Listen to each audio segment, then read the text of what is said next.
Cauliflower kurma எப்படி செய்யலாம்னு பார்க்கலாம் வாங்க. காலிஃபிளவர் நல்லா சுடுதண்ணில போட்டு ஒரு 5 நிமிஷம் அப்படியே விட்டுருங்க. இதுல மஞ்சத்தூளும் உப்பும் ஆட் பண்ணிருக்கேன். 5 நிமிஷத்துக்கு அப்புறம் வாஷ் பண்ணி எடுத்துக்கோங்க. மசாலா பேஸ்ட்டுக்கு என்னென்ன போடலான்னு பார்க்கலாம். பட்டை, கிராம்பு, ஒரு அன்னாச்சி பூ, மராட்டி மூக்கு, கசகசா இதெல்லாம் சேர்த்துருங்க.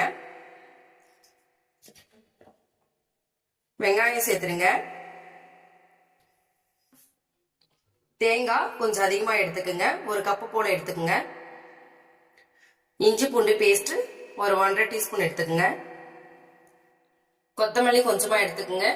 2 தக்காளி பழம் கட் பண்ணி சேர்த்துக்கோங்க. இதெல்லாம் ஃபைன் பேஸ்டா அரைச்சி எடுத்துக்கலாம். இப்போ ஃபைன் பேஸ்டா அரைச்சி எடுத்தாச்சு. இப்போ தாளிப்பு போடலாம். எண்ணெய், கடுகு, வெங்காயம், பச்சை மிளகாய் ஒரு 4 கீரி சேர்த்துருங்க. கருவேப்பிலை ஆட் பண்ணிக்கோங்க. வெங்காயம் வதங்கிய உடனே இந்த கேரட் ஆட் பண்ணிக்கோங்க. சின்ன சின்னதா கட் பண்ணி சேர்த்துருங்க. ஒரு பெரிய சைஸ் உருளைக்கிழங்கு எடுத்திருக்கேன். அதையும் தோல் சீவி நல்லா கட் பண்ணி சேர்த்து விட்டுருங்க. பட்டாணி ஊற வச்சு வேக வச்சு எடுத்திருக்கேன். இது ஒரு 4 ல இருந்து 5 விசில் வேக வச்சு எடுத்துக்கோங்க.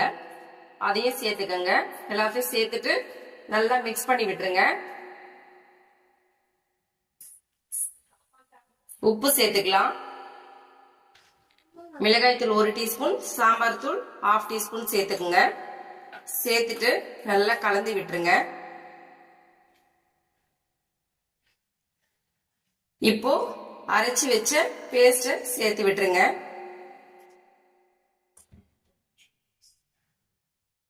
சேர்த்துட்டு நல்லா கலந்து விட்டுருங்க.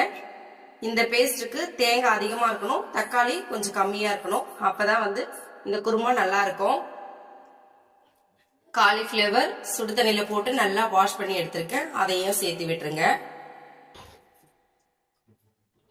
காலிஃபிளவரும் சேர்த்துட்டு கொஞ்சமா தண்ணி ஆட் பண்ணிட்டு நல்லா மிக்ஸ் பண்ணி விட்டுக்குங்க. இப்போ 2 விசில் விட்டு எடுத்துருங்க. 2 விசிலுக்கு அப்புறம் திறந்து பாத்தீங்கன்னா கிரேவி இந்த பதத்துக்கு இருக்கும்.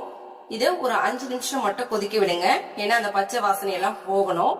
அதுக்காக 5 நிமிஷம் கொதிக்க விட்டு எடுத்துருங்க. ஃபைனலா எல்லாத்தையும் நல்லா கொஞ்சம் மசிச்சு விட்டுருங்க. அப்பதான் இந்த குருமா இன்னும் டேஸ்டா இருக்கும். காலிஃபிளவர் கிரேவி சப்பாத்தி, பூரி ரெண்டுத்துக்குமே ரொம்ப டேஸ்டியா இருக்கும். நீங்க தோசைக்கு வச்சு சாப்பிடலாம், நல்லா இருக்கும். இதே மாதிரி நீங்களும் ட்ரை பண்ணி பாருங்க. தேங்க்யூ.